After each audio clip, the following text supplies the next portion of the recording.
Not all heroes wear capes. As we gear up for tonight's Army 250th birthday parade, we're meeting our one furry friend starring in the show.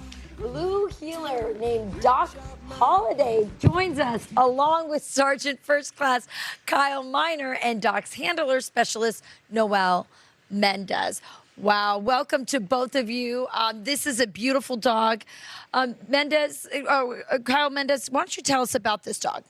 Yes, this is Doc Holliday. He is a 2.5-year-old blue heeler. He works at the Fort Cavazos horse detachment. He's basically just our little buddy. He's a morale animal. What does that mean, a morale animal? So it's to inspire like motivation and inspiration in the troops. Because like we work long days and like petting a dog is the best thing. So true. So true. So how did he become the mascot? So traditionally, the cavalry has had a dog. So as they were traveling along the trail across the west, the dog would act as like an early warning system. Sure. You know, threats approaching on the trail, animals entering camp, things like that. So just tradition.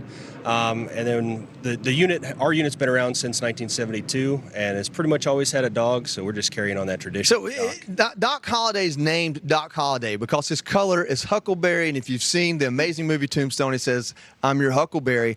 But he is a blue heeler, and they have a lot of intuition, a lot of instinct. Traditionally, they're a cattle dog, a herding dog. Does he get out there and try to herd the horses ever?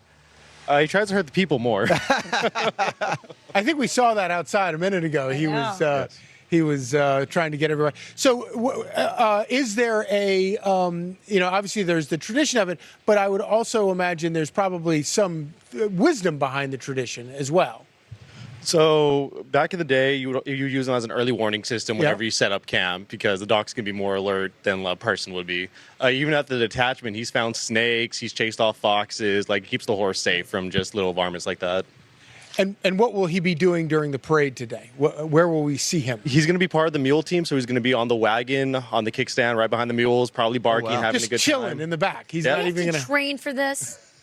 Him, no. Me, yes.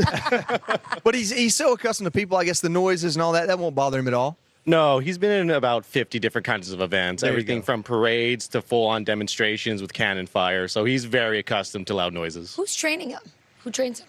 Really the whole detachment. Okay. But I guess he's come to like me more than most people for some reason, so me and him will just kind of walk around. Where does he sleep? At the detachment as well. He has his own little Doc Holliday Inn. We see movies, and there's all this kind of emotional attachment to working dogs. I was Neo-D-Tech. We had ID dogs and stuff like that.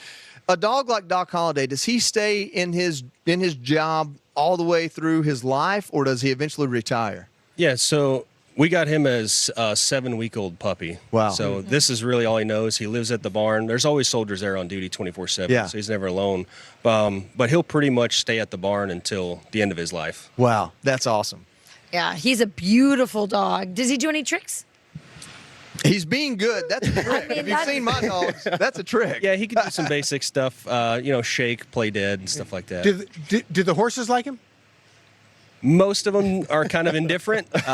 We do have a horse that's not a big fan of him. He doesn't ride the horses? No. He hasn't perfected that trick. No, not yet.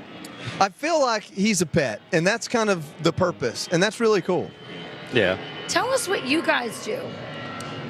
So our unit exists to preserve the history and tradition of the U.S. Army Cavalry. So we represent the late 1800s, about 1870s, 1880s, post Civil War, and we're just carrying on the lineage and tradition of the Army Cavalry. I guess I love the uniform. I guess on days like today, you wish the tradition didn't involve wool jackets. Oh, it can be hot. Yeah. Well, thank you, Kyle and Noel, and especially you, Doc. Really appreciate it. Doc Holliday. We'll be watching for you. Yeah, keep it here. Defense Secretary Pete Hegseth makes his return to Fox and Friends Weekend.